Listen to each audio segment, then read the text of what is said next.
The presenting sponsor of Pod Save America is ZipRecruiter, the smartest way to hire and get hired. ZipRecruiter's platform has revolutionized the hiring world by solving the biggest challenges businesses face. What's the biggest challenge businesses face, John? Is it finding good office space? No, not according to ZipRecruiter. Is it the striations in our economy leading to a yawning chasm between rich and poor? I thought it's a golden age for America, John. Finding qualified job candidates. For decades, the hiring process was post and pray. Post your job everywhere and pray for the right people to see it. ZipRecruiter knew there was a smarter way, and they enlisted some of the world's top engineers to create it. What they built changed how businesses hire, a platform that finds the right job candidates for you. No more posting crooked media job alerts on the coffee shop wall with the little tear-off things at the bottom for drum lessons and so forth. That's how we get Tanya. Lost dog. ZipRecruiter can scan thousands of resumes, identify people with the right experience for your job, and invite them to apply. In fact, 80% of employers who post a job on ZipRecruiter get a quality candidate in just one day. Wow. As you rate and review candidates, ZipRecruiter actively learns what you're looking for. That's scary. And finds people more like it. It also spotlights the strongest applications you receive so you never miss a great match. Right now, if your company's hiring, you can try ZipRecruiter for free. Go to ZipRecruiter.com/crooked and start creating your job post. Once again, if you're hiring, try ZipRecruiter for free today at ZipRecruiter.com/ Oh, how was the State of the Union? Was it so good? crooked.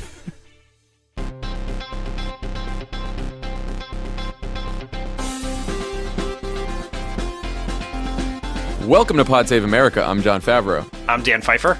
On the pod today, we will have the White House reporter from the Washington Post, Ashley Parker. We also have our big show in L.A. on Saturday at the Dolby Theater. We have John Legend, Jimmy Kimmel, all kinds of fun surprises there. We have some tickets that are still, I think, available for our Phoenix and Las Vegas shows, which are going to be a week from today. We're in Denver, and then Phoenix on Saturday and Las Vegas on Sunday. So come see us. How's it going, Dan? It's going good. Just want to give you hats off for doing a great job on Colbert last night, representing the brand well. We tried our best. It was a lot of fun. It was a live show, and, we just sort of rolled with it. So it was good. Lovett delivered a rant. Tommy was smart. I wore American flag socks, which people noticed. So that was it. We all played our part, I don't support the kitschy socks thing. You're better than that. I don't usually, unless they're a sponsor, then I'm cool with it. I don't usually do it, but I've been on the road for a couple of days, and they were just there. So there you go. I was in my local corner store the other day, which is very San Francisco, and there was a woman wearing a Two Dope Queens T-shirt. I didn't realize they had merch too, and she was talking to the woman behind the counter and said, "Who are the two? What does that shirt mean?" And she said, "They're a great podcast. They're going to be on Colbert tonight." Yeah. As I quietly bowed my head and waited my turn in line. We saw them briefly as we walked off stage, and we got to introduce ourselves and talk for 5 seconds, but I wanted to chat more. They're awesome. I love that pod. Yeah, they were. I watched their part of the show too. They were great. Great. All right, Dan. So President Trump delivered his first State of the Union address last night, an hour and 20-minute speech that offered almost no new policy at all because America has already been made great again, apparently. What did you think? What are your first thoughts, Dan? Well, a couple things. One, Trump needs an editor. Yes. God, so long. The words. So long. So here's the weird thing, though. I looked for a word count, and someone said it was 5,300 words. 5,300 words is around the word count for a lot of the Obama State of the Unions. But Trump's speech was very close in length to the longest State of the Union ever, which was Bill Clinton's, which was almost 9,000 words. So his delivery was so unbelievably slow and low energy that he turned what could have been a much shorter speech into one of the nearly longest speeches in history. And I can tell you one thing that is not the reason for that. It's not like he had so many polysyllabic words that his words were longer. He was very low energy. He had a real Jeb thing going with the low energy delivery there. Boring. That's my take. Boring. It was so boring. And poorly written. And there are a lot of White House presidential conventions that I have numbed myself to seeing Donald Trump do. When I see him get on Air Force One, or a pool spray in the Oval, or doing a press conference. Wait, never mind. He doesn't do press conferences. But if he were, I'd be used to that. But watching him walk down that aisle to be announced as the President of the United States for the State of the Union, that's a real gut punch. And then when he finally He glad hands all the white nationalists in the Republican House on the way in, and then he gets to be greeted by Paul Ryan with the smuggest, most shit-eating grin on his face. That was problematic for my blood pressure, I'd say. Paul Ryan, as he's overseeing a all-out assault against the Justice Department and FBI, which we'll talk about later. No, so talk about the writing first, because that's the, who cares about that, and then we'll get to the substance. But just a note on the writing. Like, cliches are very hard to avoid in speech writing. They're even harder to avoid in the State of the Union. The State of the Union is, at best, a laundry list of proposals that you try to string together in some coherent speech with some coherent theme. And as a result, it's not like you're writing an argument or an inspirational kind of speech. It's really workmanlike. And so it's really hard to write a State of the Union. It's like it's almost every speechwriter's least favorite speech to work on.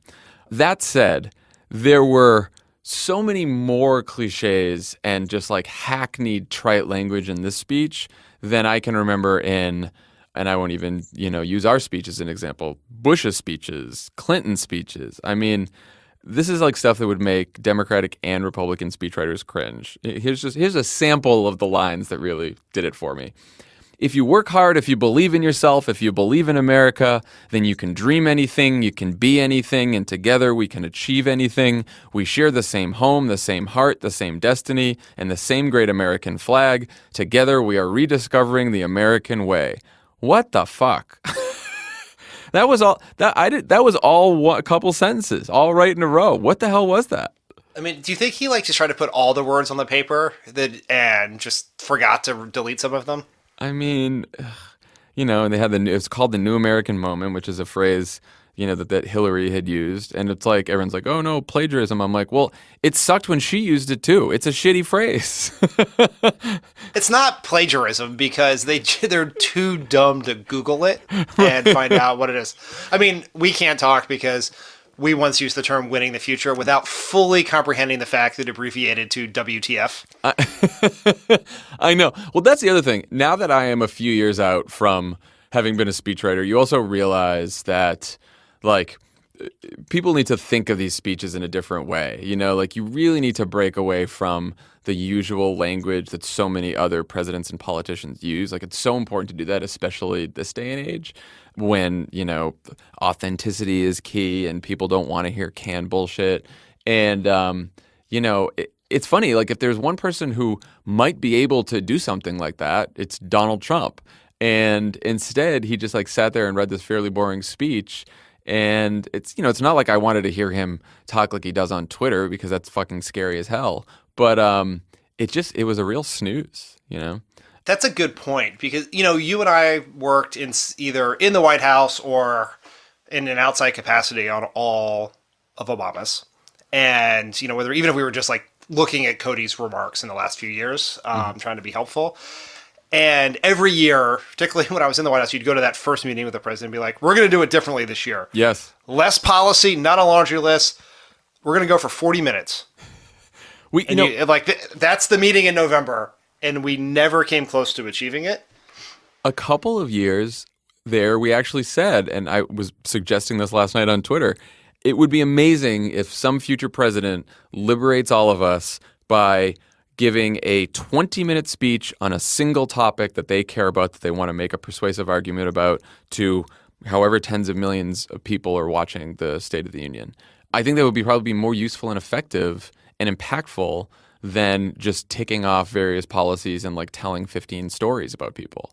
Someone should do it at some point. Yeah, and we've always thought we would say that. Obama would want to do it. We'd want it. The communications people would want to do it. And then the policy people would be like, well, you got to hit this topic. You can't not talk about this. I mean, we got in trouble one year because in the foreign policy section, we mentioned every continent except South America. And there was a big problem that we didn't mention South America somewhere in the speech. And all the South America people got upset. That's the kind of pressure that you're under in the State of the Union, is you get everyone from every corner of the government saying no, you didn't include this, you didn't include that. So it's always a mess. They should retire it. So Dan, what did you think were the political goals of the speech? Normally, and I thought you guys did a good job of laying this out on Monday, but the normal goal of the State of the Union, and 1 year I coordinated the State of the Union policy process. And the goal is to really set the agenda for the year in two ways. One, to tell the Congress and more importantly the public, this is what I want to do between now and the next time I stand here. Here's what I hope to accomplish. Here's what I accomplished since the last time I was here. Here's what I hope to accomplish before the next time I'm here. And in addition to just being a public messaging goal, it is a organizing principle within the government. Right. And so all the agencies everyone wants, as you point out, everyone wants their thing mentioned in the State of the Union. So you tell all the agencies, go come up with your best policy ideas and bring them to us. And then we decide which ones will make it. And some of them end up being very, clever, great things for the speech. Many of them end up on the cutting room floor. Even if they end up are great policy that will go on and change the country in some way, it's not speech worthy. Yeah. And Trump did not do that. Right. I have no idea what he wants to do in 2018. And that is because that's not a head fake. He has no idea what he wants to do in 2018. He has not thought about that. They don't think beyond the next airing of Fox and Friends. I think that was one of the most undercovered aspects of the speech in the media. The fact that, I could not imagine, and I'm sure you can't either, if we were heading into the State of the Union and the policy folks didn't give us new policy for Barack Obama to announce in the State of the Union. Because reporters back in our day used to be like, what, there's nothing new in the speech? What are you giving it for? Like, they would just be hungry for whatever the new announcements, new policies are. And he didn't have any of that. And they didn't try to do any of that. And that's and I noticed in some of the stories today about where they went into living rooms of various people to ask them what they thought of the speech, and some were Trump supporters, some weren't. But even the people who sort of like Trump, one of the most common reactions from some of these people were, well, he might have said something good about the opioid crisis, but there was no plan. Or he might have said something about veterans, but I didn't hear him offer any plan. And I actually think that even if people found the speech somewhat favorable, even if they somewhat liked it last night, there's going to be no long-term benefit from the speech because he didn't he didn't tell people what he's going to do, which is sort of like the basic job of a speech like that.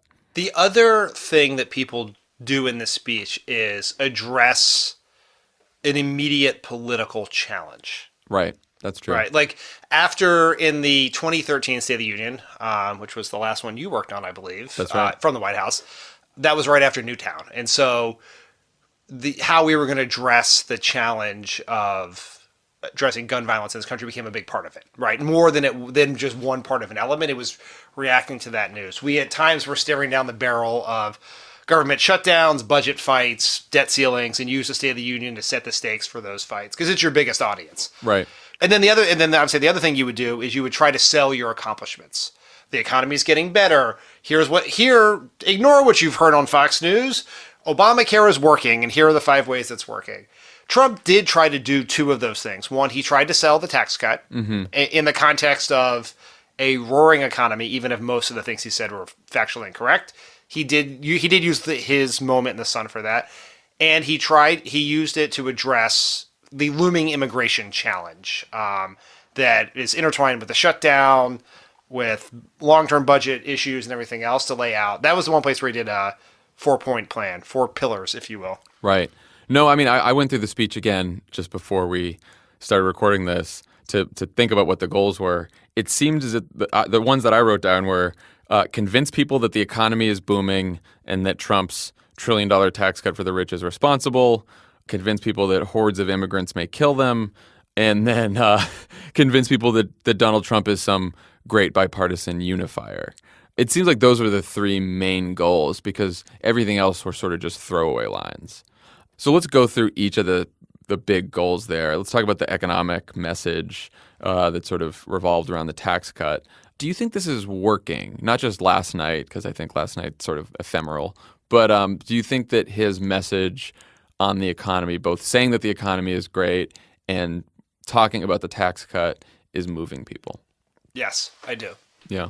There's a Monmouth poll out today which shows that in December the tax cut was 26-47, fave-unfave, and it's now 44-44. That is probably a bigger swing. There's probably some noise in that swing, but he is using every opportunity to say I mean, when he's not attacking morning show hosts or Chuck Schumer, but in those other moments of the day, he is telling everyone that the economy is booming. Now, that is not a risk-free enterprise because we know from all of our research working for Obama that people's view of the economy is not affected by the jobs numbers, and it is most certainly not affected by the stock market, which can actually have the opposite effect because it can piss people off when rich people are doing, in their mind, rich investors in Wall Street are doing well and they're not, is affected by their personal financial situation. And so if wages are not going up as high as they say, that could matter in a year or two, right, as he gets into 2020. But he is out there selling the tax cut, and it is certainly getting Republicans who don't really like Trump. So if you assume Trump's approval rating is in the high 30s, and this is now around 44, then he's moved some people, some quote-unquote Republican voters to think that this is the right thing to do. And Democrats have to be very wary here because if we lose the battle on defining the tax plan, we are not going to win the House.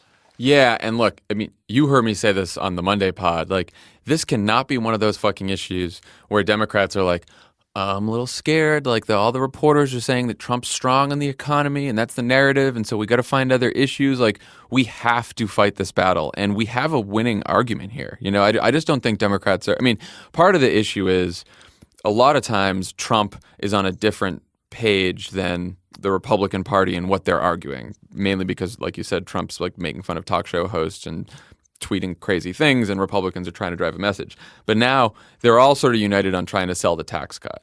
And I think that Democrats need to have a strong and consistent message here, which, you know, I think Democrats just need to be out there saying he gave $1 trillion in corporate welfare, where bonuses trickle down to only 2% of Americans, and everyone else's wages haven't gone up. 3 million people have lost their health insurance, and factories like the fucking Carrier plant that he stood in front of are still shipping jobs overseas. That's what's happening right now. And Trump can tout the economy and how the stock market's doing great. Well, it's doing great for all of his rich friends and his billionaire cabinet, but most Americans still haven't seen their wages go up in years. And by the way, the fact that we gave $1 trillion to the richest people in this country means that we can't spend that money on healthcare and childcare and paid leave and infrastructure and all the rest. I mean, that's the message. They should just go around saying that all the time. And here I'm sending out the bat signal to Democratic billionaires. If you really want to invest in winning the House, spend money on Facebook and digital ads right now. Yeah. Making that argument. Right now. Make Trump and the Republicans own, like, they got a shitload of great press coverage for those Walmart bonuses for people who had been there 2 decades, whatever the details were. Right. I haven't seen a ton of coverage about, despite the massive tax cut they got, Walmart closed a bunch of the Sam's Club stores and laid off a bunch of people. Right. Make them own that. And make the moral argument. Things have changed a lot in politics, but one thing that has not changed is when rich people get over on everyone else, it pisses people off. And this is a textbook way. You cannot ask for a better way to make that argument. And we should be making it right now. Like, the longer we wait in every speech, in these thousands of candidates who are running in every race across the country, talk about this and nothing else. Tie it to your local district. Do that and get out there and do it now. And people who have money, spend it. Because you know who's spending it? The Koch brothers. Right. And it works on every single issue, you know? So people talked, he's going to talk about his infrastructure plan. Infrastructure is the thing that Democrats like. And so, you know, Democrats should go along with them. And are they trapped by this infrastructure thing that Trump wants to do? No. Let's talk about what Trump's infrastructure plan is. He says it's $1.5 trillion. It's not. It's maybe $200 billion of actual spending. And then the rest of the money he hopes that the private sector is going to pour in. He put this council together on infrastructure that are all his developer friends. So he hopes to give all these developers that he knows fucking crony contracts to maybe spend on infrastructure, hopefully. And that's his big plan. And then they can collect tolls for themselves on roads that they build someday. It's a bullshit, crony, shitty plan. Democrats have already had like $1 trillion actual infrastructure plan. And by the way, we could pay for that if we didn't have a fucking $1 trillion tax cut that went to corporations that are making record profits. We could create jobs by people building roads and bridges and internet and all the other stuff. I mean, make the argument, people. There is a story, I saw it on CNBC, I believe, via Twitter. I don't actually watch CNBC. I want to be very fucking clear on that point. But Thank you. It is that based on a survey of businesses, the overwhelming majority of the tax cut is going to go to buyback, stock buyback. Which is just, which is what everyone for rich said. investors in the company. Yeah, so you know what we should do? Make sure everyone sees that story but you can do that by using it in advertising. And we are wasting time here. The idea, and I've talked to some people who are planning to get involved in elections, and they say everyone's, spending money now. People aren't paying attention. It will not make any back. We got to wait till Labor Day or towards the summer. Those are old rules. We lost by the old rules. Everyone is interested in politics. Politics dominates every conversation. People can't fucking sleep. They're interested in politics so much. They're not interested. They're fucking terrified of politics. They can't turn away. What are you talking about? So get out there now, because there is a massive propaganda apparatus that is serving Trump's interests here, and it is going to be aided by millions upon millions of dollars from the very people who will spend a small portion of the giant tax cut they got from Paul Ryan and Donald Trump to sell the tax cut to voters. And as you can tell, I'm worked up on this, and I have concerns about it. I'm glad. I've been worked up about it too. So I'm glad we're both worked up about this. And it's not like I'm partly so worked up because I'm so confident that we are on the winning side of this argument. And it's not like this is one where I'm like, the polling is tough and this is just the morally right thing to do, and so we need to fight. This is the morally right thing to do, but it's also the politically advantageous thing for us to do. Like, we've seen the polling. Republicans have seen the polling. It's one of the reasons that Donald Trump is president right now is because he's pretended to rail against, rich people and hedge fund managers and all the other shit. He tried to be he told people he was a different kind of Republican because people are upset about income inequality. They're upset about super rich people getting tax cuts and all kinds of breaks and the middle class getting nothing. Like, that's what's driving people's anger in both parties and has been for a decade. And you can tie that so easily to the rampant amount of corruption that is happening within the Trump administration and the Republican Party. Yes. One example being the CDC director who had to resign today, I think, or yesterday, because she was investing in tobacco companies when one of her main jobs is to convince people not to smoke. I mean, yeah, the rampant corruption. Rampant corruption.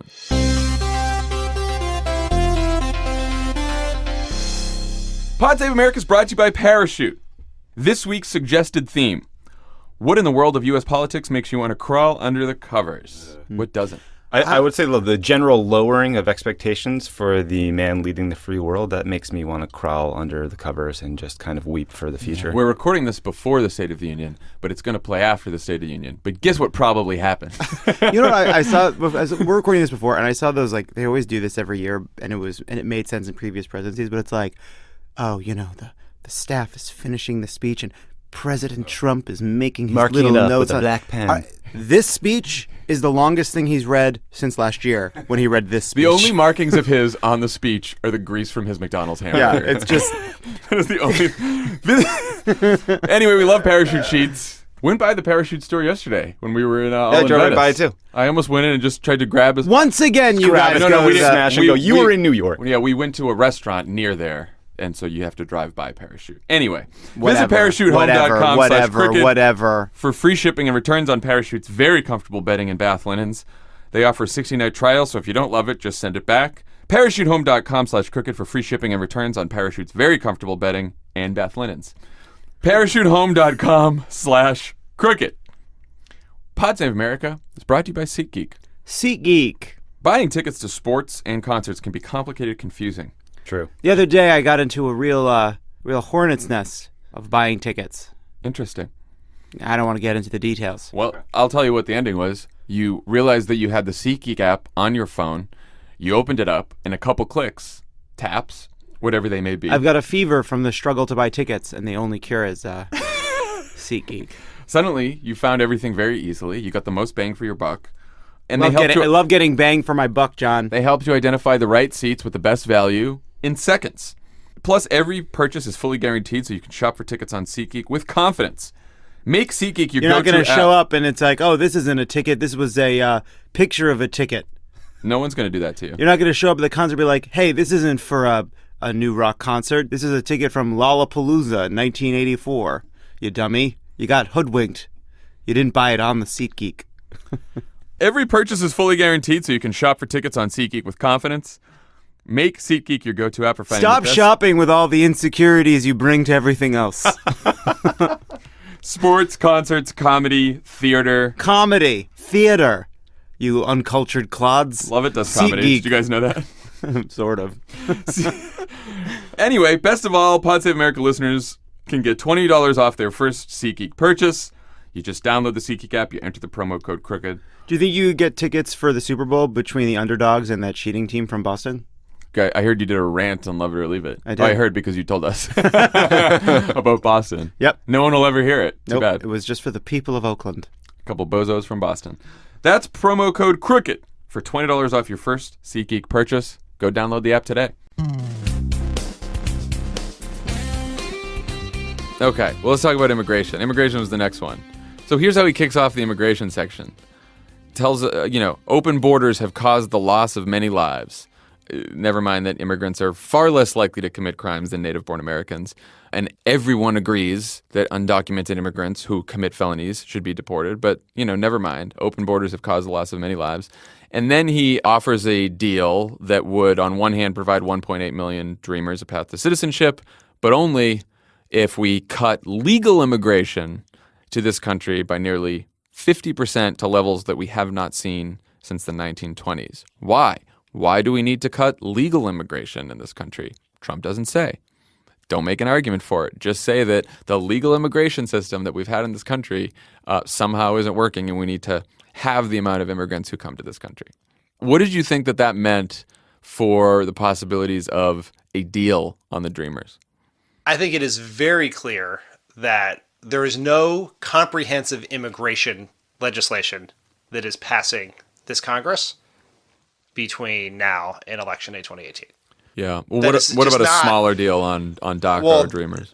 We talked about this a little bit last week, but I think this is where Democrats are getting wrapped around the axle by allowing Trump to conflate a deal to solve a near immediate problem about the Dreamers, which Right. everyone agrees they want, with a whole bunch of really complicated things that much smarter presidents were unable to do with much less crazy racist members of the House of Representatives. So I think we should start separating, like Durbin and Graham should have their negotiation. They can come up with something, but we are going down a rabbit hole. If the only way to help the Dreamers is for the House, for Durbin and Graham to come to a deal that Donald Trump, Stephen Miller, and John Kelly sign off on, that then can pass the Senate.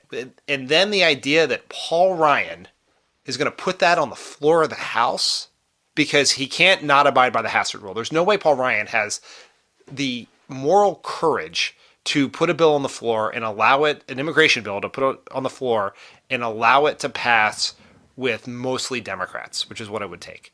And so that's not happening. There's just nothing. I hope I'm wrong about that, but there's nothing I've seen in the last year that suggests that can happen, particularly, and every day we get closer to the election, the less likely Republicans are to start a war within their base for this. So if we want to help the Dreamers, I think we got to get back to a Dreamers for border security deal. Right. It may not be as generous as the one that Trump offered, but let's do something to protect the population right now, and then we can readdress it, expand it, codify it in a different way in a comprehensive immigration deal. And frankly, if we take the House, we're going to have a much stronger hand to have this negotiation, because a Durbin-Graham bill could pass the Senate and then a Democratic House. Yeah, no, I mean, the immediate priority is to protect these young men and women from deportation. And however we can do that, even if it's a long path to citizenship, even if temporarily it's no path to citizenship, but they just can renew their work permits and stay in this country and not be deported, we have to find a deal that will do that. And it's one thing to have a price for that deal being, more money to throw at border security. It's another thing to say we're going to change the entire legal immigration system and just, radically alter it for the first time in a century. We're not going to do that. So the last goal is this whole, this is what they pitched to reporters from the State of the Union. Trump is bipartisan. Trump is unifying. So, you go through the speech. He called Obamacare disastrous. he took a shot at NFL players who kneeled during the anthem to protest police violence against black Americans. And, he used the word bipartisan once in the speech, and it was in a reference to a meeting he had on immigration in the past. I had had a bipartisan meeting, which was also a section of the speech where he said, "My duty is to protect Americans and defend their safety because Americans are dreamers too." So I don't really buy that this was an attempt at bipartisanship or unifying You're speech. so cynical. What is up? I mean, I just why? How easily fooled are people? I don't understand. I mean, look. do you think people were fooled? So I think here's the deal. And now we can get to this section on the press reaction to the speech. I think it is clear that if you put together a speech that is carefully worded and you spend a long time on it so that it's as popular as possible, and if you have these racist dog whistles, they're quieter than Trump usually makes them when he's just tweeting or saying something off the cuff. If you get that all together, you can put together a speech that a lot of people who watch it will say, that was a fine speech. Either they really like it or they say it's somewhat fine. It's bland, it's boring, whatever. He said America a lot. He told nice stories about people. Great, fine.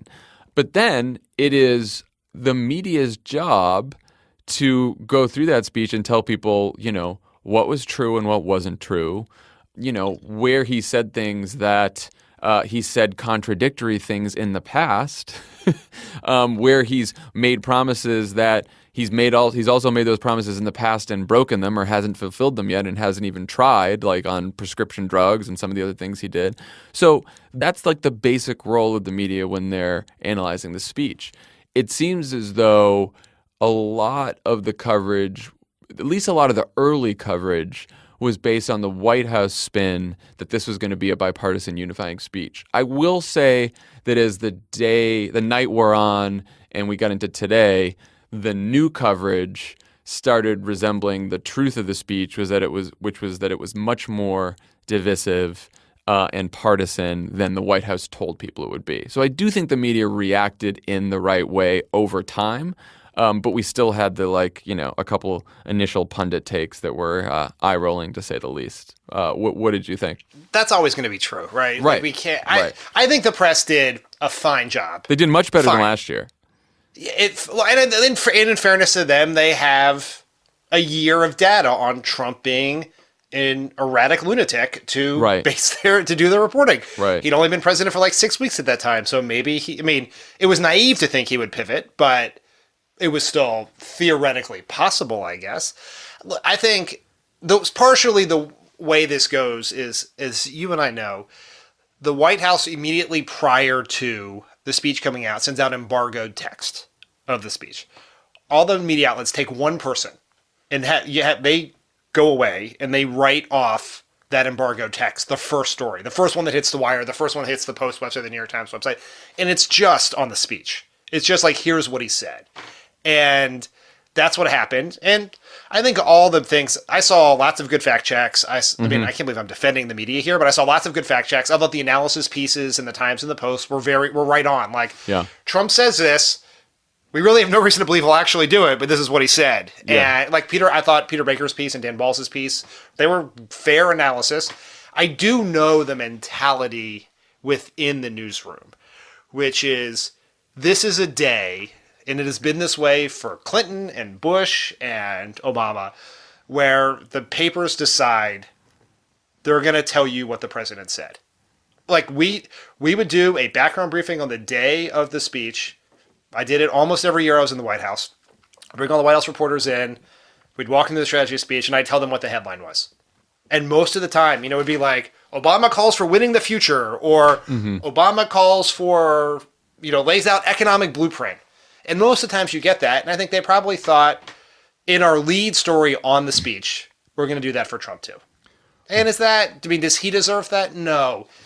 He doesn't deserve anything really, but it's fine. It's fine. Yeah, I found myself not that angry about it, but I thought that the dynamic was interesting where, the initial stories were, like you said, what the White House gave them. And then as they were updated, it reflected the reality of the speech and what he said and the setting and, all the other stuff that we now know. And also, to be completely honest, and no offense to all the people who worked really hard on writing these stories, it doesn't fucking matter. Yeah. It just doesn't. I mean, Trump, since he last stood on that stage, he has obstructed justice on multiple occasions. He's lied 10,000 times. He has sided with Nazis. He's attacked a civil rights hero. He's threatened North Korea. And he's accused President Obama of wiretapping. And he was at 37% approval rating then. He's at 37% approval rating now.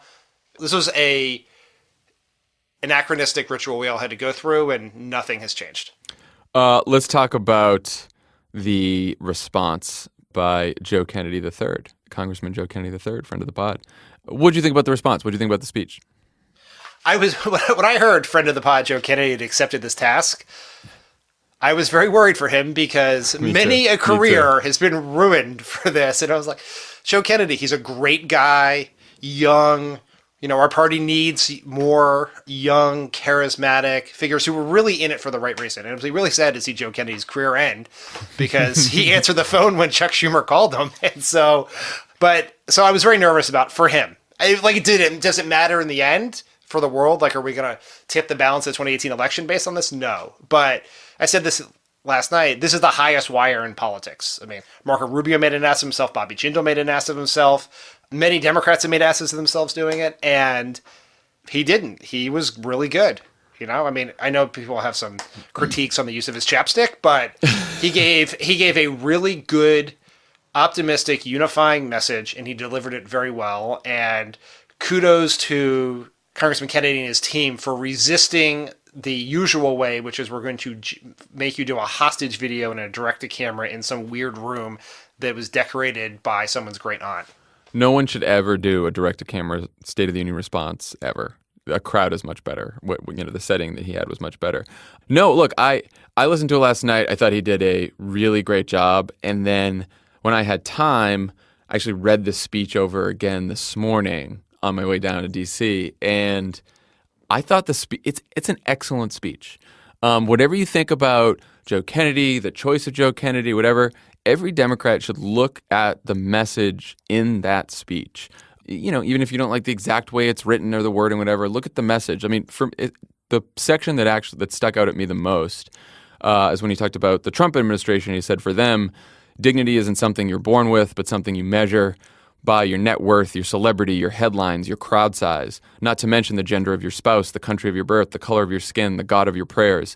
Their record is a rebuke of our highest American ideal, the belief that we are all worthy, we are all equal, and we all count in the eyes of our law and our leaders, our God and our government. That is the American promise.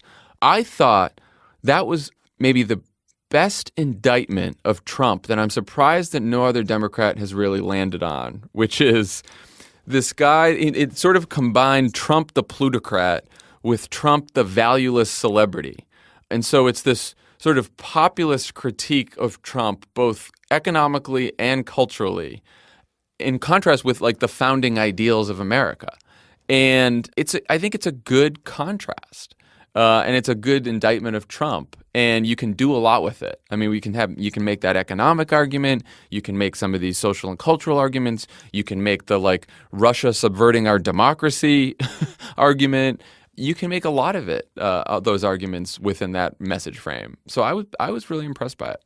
Yeah, there's a lot to learn there as we think about the 2018 elections. And I would love to know. We used to focus group do dial tests of the Republican ones after we did the dial test of the Obama ones, and they were always pretty miserable. So I'd just be curious. My gut is he probably focus grouped very well.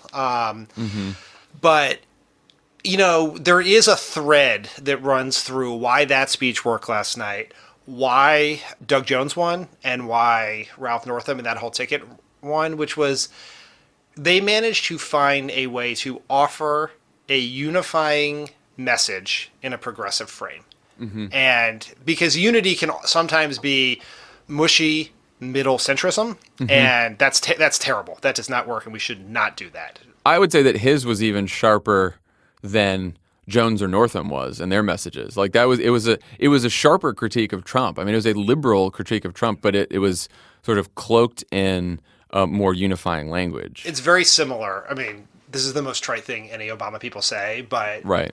it is similar in its worldview to the Obama 2004 convention speech. Right.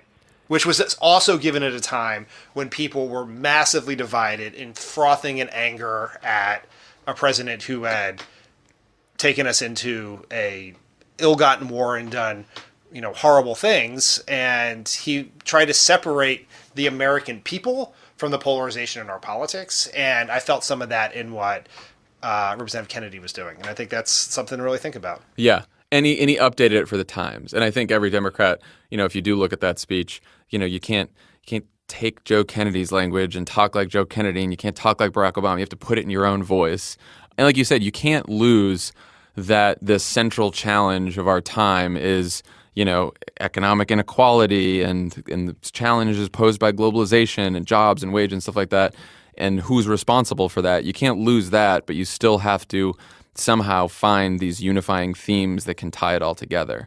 What did you think of the critique that was made by, I saw a whole bunch of progressives make it that the Democrats chose a white dude whose last name is Kennedy from this, dynastic family at a time when, there's all these young people running who are women and people of color, and we need new voices and new faces. What did you think of that? I think totally fair. Yeah. Totally fair. I mean, it is, Congressman Kennedy did a great job, and I think he rose to the occasion. And I think it is a totally fair critique that a year and a half after someone from a dynastic family lost the election, that we would have another person from a dynastic family, or that as the party is becoming more diverse and we have all these new faces from different walks of life and different backgrounds, that you end up with a white guy named Kennedy. That's a totally fair critique. It is totally fair. I would be concerned if it were to leak out that the reason we chose Joe Kennedy was because we need to court white working class voters, and so we need a white man to do that because an African American woman or a Latina or a Latino would scare them off. That would I'd be very disturbed about that choice. I hope he was chosen for what he showed us, which is he is a very powerful messenger who speaks to young people who feel disconnected in many ways from the Democratic Party because a lot of our most famous faces are older and have been around for a long time. And so what I take from this is why in 2020, I hope everyone runs. Right. Oh, I thought the same thing. This is a unique challenge in that it's one of the few instances where the party chooses someone. And I think the party is always going to be in trouble and face difficulty when they have to choose, because then it's here's the choice that came down from on high from the party elders who we don't trust right now anyway, versus in 2018 and 2020 when it's going to be a busy bunch of crowded primaries where a whole bunch of people run, and then the voters get to select who they want to represent us, and then it becomes, literally much more democratic than the party saying this is our person. So I get the critique, but I don't think it's something that's going to be replicated often, in the coming years, which is good. But if you're angry about it, I get that. I totally get that. And as you point out, we'll see who the Democratic Party decides should be its standard bearer in 2020, and it could be someone like Joe Kennedy, or it could be someone who looks very different than Joe Kennedy, and we'll see. Yeah. Okay, let's talk about our banana republic here. So I want to see if I got all this straight here, because I've been trying to catch up on the news all day. I've been running around. In the last few days, week, year, I don't know, we learned that Donald Trump tried to fire special counsel Robert Mueller last spring. Yesterday, we found out that Trump forced out the deputy director of the FBI, Andrew McCabe, also that he once told McCabe that his wife was a loser.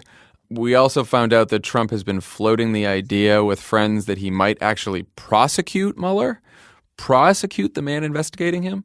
And today, we found out that in December, Trump asked the deputy attorney general overseeing the Russia investigation, Rod Rosenstein, if he was, quote, on his team.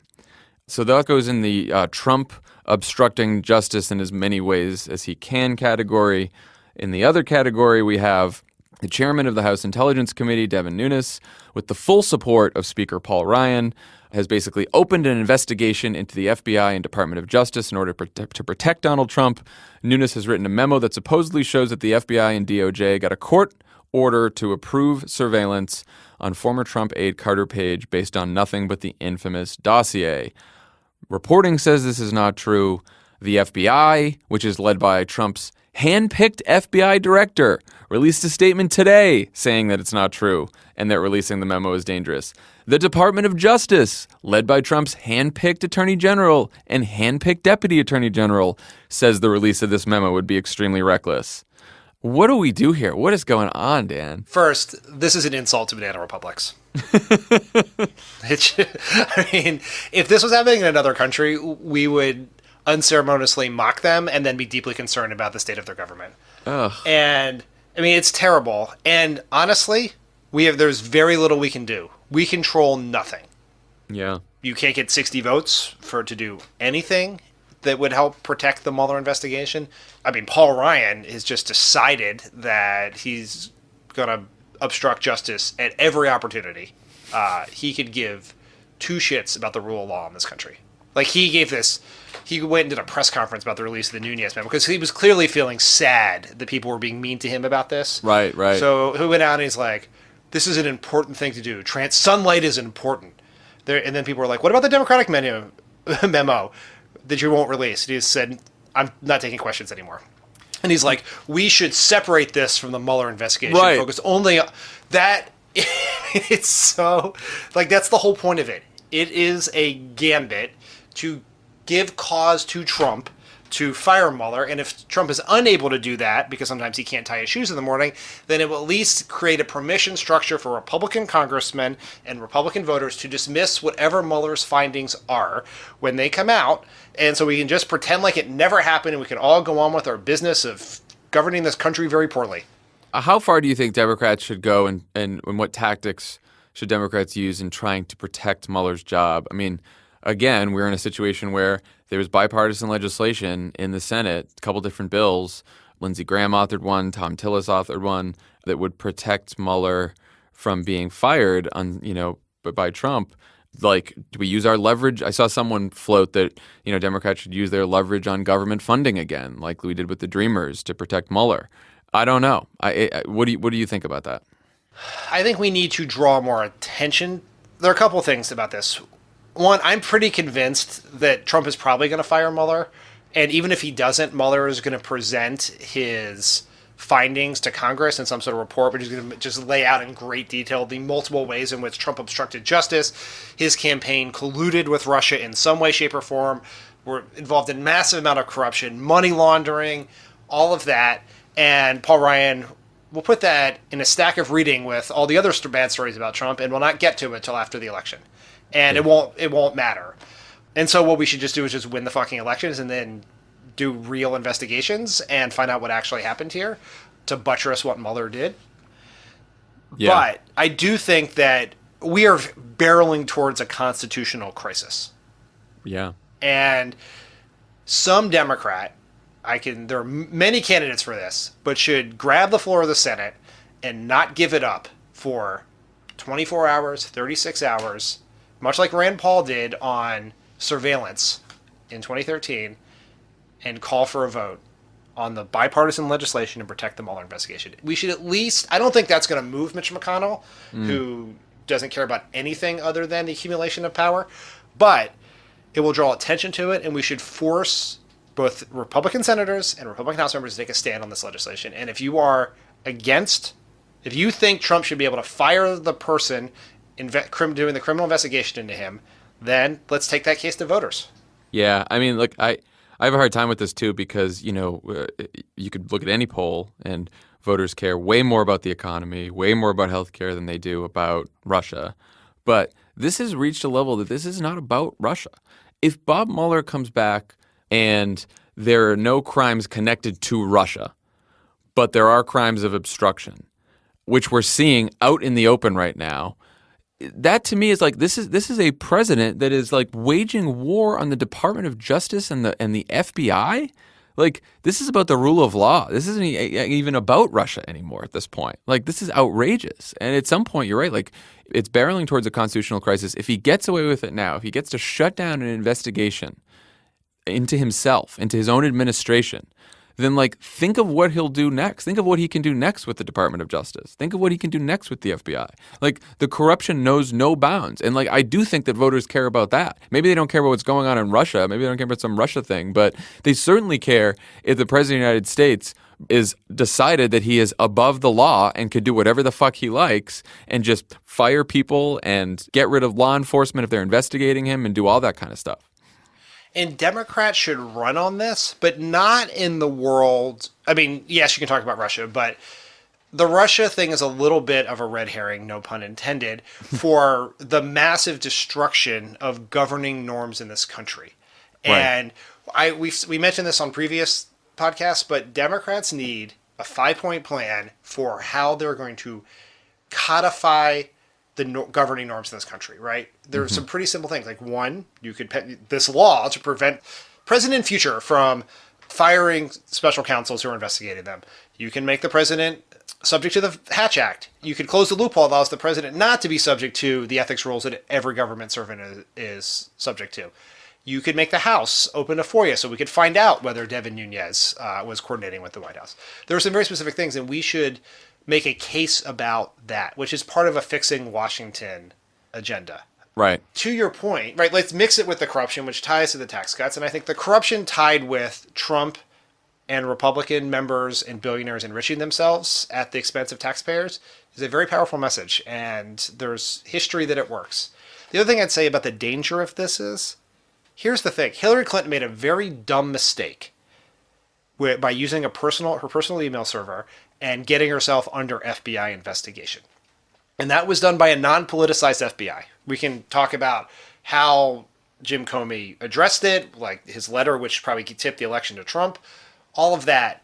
But if we get the squeakiest clean Democratic candidate ever, we take them directly, like they've been taking a vow of poverty, they've done nothing wrong, Trump will badger Sessions into opening a criminal investigation into that person. And we will once again, they will be able to muddy the waters on Trump's criminality and corruption by saying a Democrat is that. And when the Department of Justice and the FBI becomes a wing of the RNC, that's a big fucking problem. Yes. You can believe that Hillary Clinton was unique in the baggage that she carried around in that race, and also believe that any Democrat is susceptible to this president and his party and this party painting them as corrupt and investigating them and making everyone believe that they're a criminal. Maybe anyone is susceptible to this in this environment that we're in right now. Everyone should know that. Oof. Things are dark. It's scary stuff. I tweeted the other day as this was all happening, because it was happening so fast. I think it was Monday. It was like right after you guys finished recording. And it's like democracy also dies in the light. Like you don't even need darkness. Like they're committing all the crimes out in the open. We know about all of them, and no one gives a shit. It's really bad. It's really bad. I did see that you see the report that the FBI agent there, I don't know how to say his name. This is the guy that's been trading the text messages with this other FBI agent that he was having an affair with, and supposedly these two were like the lead in the conspiracy to help elect Hillary Clinton because they hated Donald Trump and they were going to take down Trump and investigate Trump. And it turns out that this guy wanted to reopen the investigation into Hillary Clinton's emails in the fall of 2016 and helped Comey write the letter that he released a week before the election that, may have caused Hillary Clinton the election, may have been the straw that broke the camel's back. So everything is so stupid. That's the like, thing. The world it's so is so dumb. Stupid. It's not like you have to be a fucking genius to uncover this absurd conspiracy. Like it's all right there. It's so fucking stupid. It is the stupidest conspiracy. When I see like the fucking people from the Federalist and fucking Fox News people and all these right-wing lunatics on Twitter talking about this conspiracy and actually buying it, it's so annoying. It is unbelievable. The argument is the FBI conspired to steal the election from Donald Trump and now is engaged potentially in a coup to overthrow him, when the facts are very clear that the FBI's intervention in the election elected Donald Trump. It's like how does this pass the fucking laugh test? But when you live in a right-wing bubble with a right-wing propaganda machine and a bunch of nimrods who are Republican members of Congress, this is what you get. Oh, they're such idiots. Okay. Dumb people. Dumb people. There you go. When we come back, we will be talking to the Washington Post's Ashley Parker.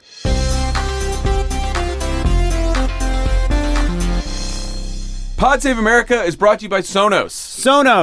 Sonos. There are no specific copy must-hits, but we should talk about Sonos One and the rest of our Sonos home sound system.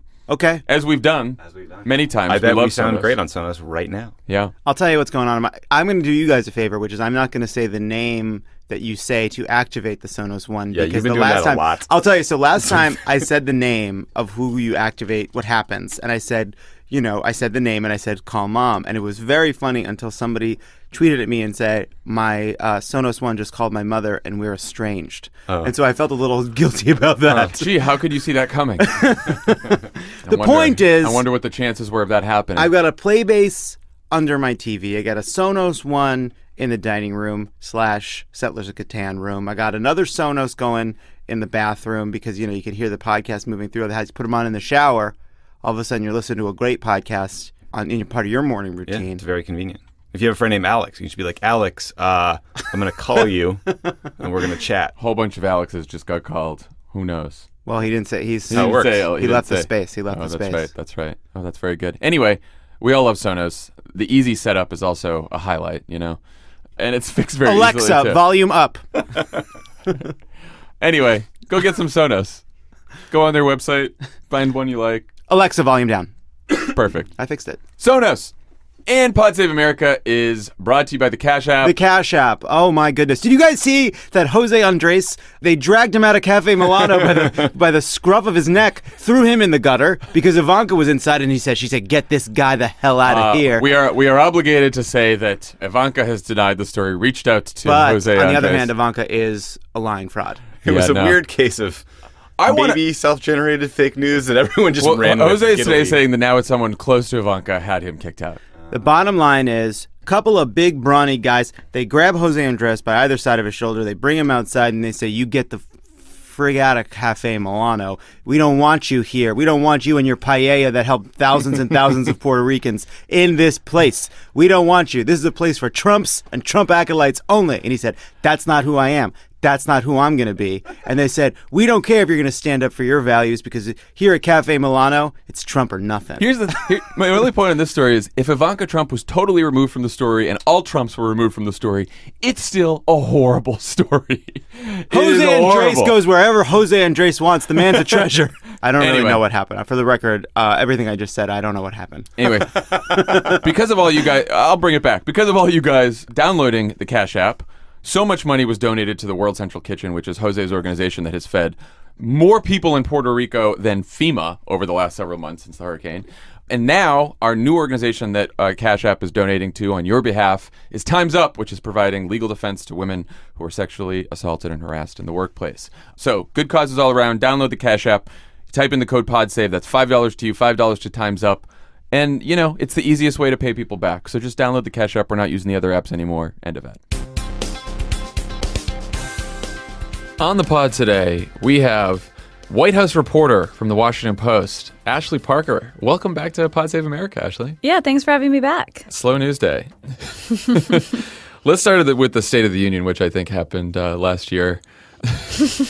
So in your piece after the speech, you wrote that the speech was a chance for President Trump to act presidentially at least for a night. What did you find instructive about observing him in environments like the floor of the House, giving the State of the Union address, where he's now given two speeches, big speeches, where it seems like the biggest goal for him was to act like a normal person? So I actually sort of came to this conclusion from following him on the campaign trail. And there were a number of moments where sort of voters and the Republican Party and pundits would say, well, after this, he'll become presidential or he'll become, like a good candidate we can be proud of. And so it would be, after the debate, we'll see a different side of him, or as soon as he locks down the Republican nomination, or as soon as he officially accepts the nomination at the convention, or as soon as he becomes president, or he wins the election. And then, well, maybe not after he wins, but as soon as he's sworn in. And each time he could often give a very compelling, elevated, unifying bipartisan speech, but having covered him, I sort of understood that he could do that, and then he would need a release valve when everything would fall apart. And so in these moments, like in the House chamber, he is very capable of reading words from a teleprompter and sort of, elevating his rhetoric, but it often doesn't last for that long. Do you think he enjoys that? Like, my reaction to the speech last night was, it's not like I wanted him to speak like he does on Twitter, because that scares everyone. But, it seemed like even his delivery, he was like sort of bored. He was a little low energy at the end. He's just sort of reading the words off the prompter, going through the motions. And I couldn't tell if he feels like that's something that his staff is making him do. They're forcing him into this constraint, and he'd rather just be the normal Trump, or what? Like, does he like these things, or? I think it's mixed. I think he likes the praise and the adulation and the good cable news cycles he gets after those moments. That's why he performs this way and is capable of doing it and delivers these speeches. But I also think he's someone who definitely likes to read a crowd and riff on the energy. And he does sometimes, as you point out, seem a little lost without the call and refrain of, like, who's going to pay for the wall? Mexico, right? Like, those are hallmarks of the Trump show. And when you take them out, the episode loses a little bit of its steam. Ashley, I'm just curious about how you think about covering this, because there is this tradition of how State of the Unions are covered, right? There is the rollout beforehand. There's the preview story. What is it going to say? What's the policy agenda for the year? There's the analysis piece from the Dan Balls or someone afterwards, putting it into perspective. Which I think we actually had. Yeah, there is one. I know. It's great. But it's like, so there's like this, it is a normal convention of presidential action and reporting on a president, but in a world, and there's this, how do you address the discordance of trying to cover this very normal presidential ritual for a very abnormal presidency? Whatever you think about President Trump, I think we could all agree it's an abnormal presidency. Sure, he's definitely non-traditional, and I should say here, which is actually true, that we don't cover him any differently than we would cover any other president, past or future. It's just some of the things he does are a bit different, and and so I think we did have some of those initial lead-up pieces. Although this White House didn't give us as many policy details, and it turns out that's because there weren't actually that many policy details in the speech. He did sort of go through immigration 4 steps, but beyond that, it was sort of broad goals of how much he wanted on infrastructure spending, but not really how he was going to get there. So we try to do all of the normal rituals and story types, of course, although we did, in this case, try to put this in the context of, this is a president who, for the past year, his words have not necessarily matched his actions, and that's something to be on the lookout for this address as well. Right. What's the White House's mindset going into the next phase of talks about immigration? It seemed like last night, Trump, he didn't have too much new to say on the substance. Still had this deal out there where he was offering possible citizenship to 1.8 million Dreamers, but then only if it was accompanied by cuts in legal immigration and, of course, increased security. Do they want a deal? Are they willing to compromise on that? What's your sense from talking to people at the White House? I think they are, but immigration is such a tricky issue for this White House because it's one of the things where Trump, for decades on a visceral, raw, gut level, feels very strongly in a sort of hawkish, hardline way. But he is also fairly moved by these images and these stories of the Dreamers. Mm-hmm. And if there was one takeaway from the State of the Union last night, it's that Trump sort of understands personal narratives as a way to tell policy and to tell stories. And so he is really torn. But what we've seen so far, and I think what we might see again, is that whenever he faces a backlash for reaching out to Chuck and Nancy or offering Dreamers a path to citizenship, his inclination at the end of the day is always to revert back to where some of the more hardline or restrictionist people in his West Wing are. So the Stephen Millers and the John Kellys of the world. And so it's not necessarily that then Miller and Kelly are sort of driving the policy and driving the decisions themselves, but that Trump doesn't really know where he stands on this. Is that right? Or well, I think he sort of feels both. So yes, the idea of them as these master puppeteers is a bit overstated, but they are the people who sort of remind him, as staff is supposed to do, hey, you laid out these policy goals, and if we go ahead and do this deal with Chuck and Nancy, we're not going to achieve those goals, right? If your goal is moving to a merit-based immigration system, then you have to more severely curb family migration. And they tell him this, and he's like, oh, okay, so I can't do my deal that I just told Chuck that I would do. Correct. Got it. Ashley, there was a report today from the Congressional Budget Office that telling Congress that they were going to have to lift the debt ceiling earlier than they had thought. Do you have a sense of what preparations or thought or plan the administration has for lifting the debt ceiling? When we were in the Obama White House, whether it was Secretary Geithner or Secretary Lew were in the West Wing a year in advance saying, this is the day we think it's going to be. This is the day we think it's going to be. It moved this month. To try to force a plan on this. And I just have heard very little reporting, or it may have happened, I didn't see it, about how they're going to actually accomplish this goal. Where if they fail, the global economy will probably collapse. So I have to say I don't know, but admittedly I've done almost no reporting myself on this, so it's possible they have a well-oiled plan I just haven't inquired about. But on the whole, this administration sort of deals with the immediate task in front of them. And so they get through the State of the Union, and up next is averting a government shutdown next Thursday and dealing with immigration, and then they'll sort of move on to the next immediate issue that has to be grappled with. What is their view on the upcoming CR next Thursday, the White House view? Do they think it doesn't seem like Congress has reached a long-term budget deal? It seems like we are where we were like a couple weeks ago.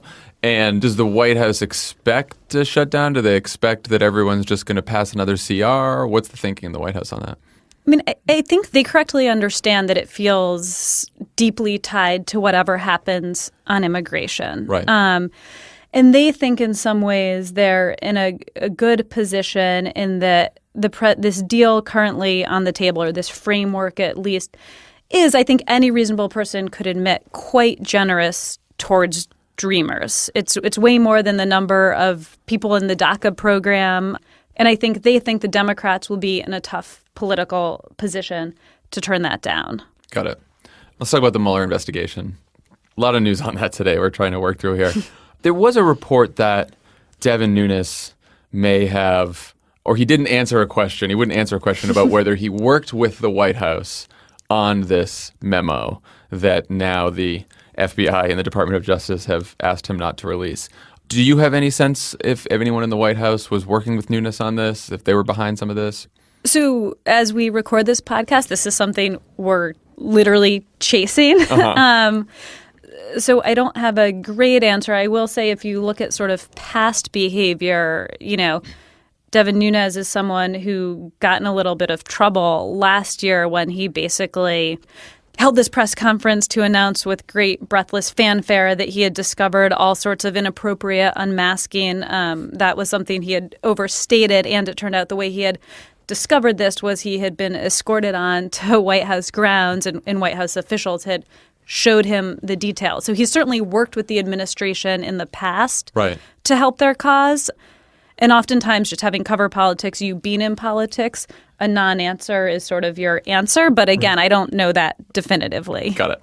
Actually, I'm curious about who's within the White House is coordinating the response to the Mueller investigation. Right? So there's a legal element, but we fortunately managed to not be under criminal investigation. We were in the White House, so I have to dip back to previous administrations to see this. But whether it was, in the Bush administration, Ken Millman when he was the political director, or in the Clinton administration, people like John Podesta and Rahm Emanuel, who were quarterbacking the political response to scandal investigations. Is there anyone doing that in the White House, or is it just sort of Trump fly by the seat of his pants? anything. I mean, the president has a personal lawyer and then and sort of an in-house White House lawyer who's handling the response, and then various other people, Jared Kushner, all have personal lawyers as well. And I will say, this is a White House for as leaky as people may think it is. When, the word Russia or Mueller comes up in any email or context, it just immediately, in a very disciplined way, gets kicked to a lawyer, right? It's like I want absolutely nothing to do with this. Call the lawyer. So they're learning. Correct. So this is the first White House you've covered. True. It's quite a start. What have you learned? It's not like this, just for FYI. Well, that's what I said. What has surprised you most over the last year in this role covering the White House? So and to be clear, this was actually the first White House I was ever offered by an employer to cover. It's not like I've turned down plenty of White House beats. Noted. But I was always hesitant and frankly kind of uninterested in covering the White House because I loved covering campaigns because they felt freewheeling and exciting and, larger than life characters and adrenaline charge. And then it felt like after maybe the first year of a new president, you get in the White House and everything is very disciplined and organized and structured and buttoned down. And I have actually been surprised and pleasantly pleased about how much fun it is to cover this White House and how much it feels like a campaign. Yeah. Obviously the Michael Wolff book, some of it might be true, some of it might not be, but he comes to a conclusion that many people in the White House do not feel this strong loyalty to Trump. They do not have a high opinion of Trump. You guys obviously talked to a lot of sources. You have these pieces that are like, we talked to 25 administration officials. Do you get that sense? It's our most widely mocked line, I believe. It's great. I think it's funny. I love it. I love it. Oh, it's so every time we talk about a story on Pod Save America with that, we list out the numbers and we're not mocking it. It's trademarked. So do you get that sense that people generally don't have a high opinion of the boss? Yes and no. It totally depends. There's truly no sort of blanket way to look at that. Mm-hmm. There's some people who have no problem undermining their fellow colleagues, but sort of have a rule that if you're going to work in this White House, you need to respect the president and, believe in his policy agenda. Otherwise, why should you be here? And those are people who will not really say anything negative about the president and do seem to respect him, but they have no problem saying something negative about the guy across the hall. Right.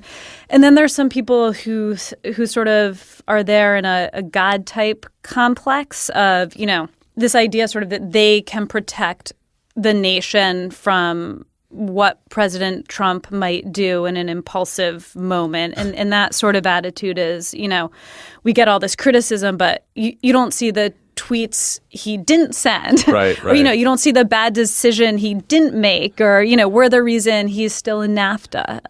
No, we thank those people for their service here. We do mock those people. Yeah, okay, so that's a subset too of those folks. Yeah. Ashley Parker, thank you for joining us. Yeah, thanks for having me. Yeah. Come back sometime. Totally. All right, take care.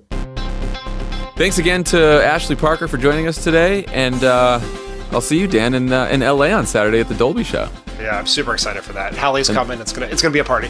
It's gonna be great, and that show will be Monday's pod, so you guys will all get to hear that. We'll see you later. Bye, guys. Bye.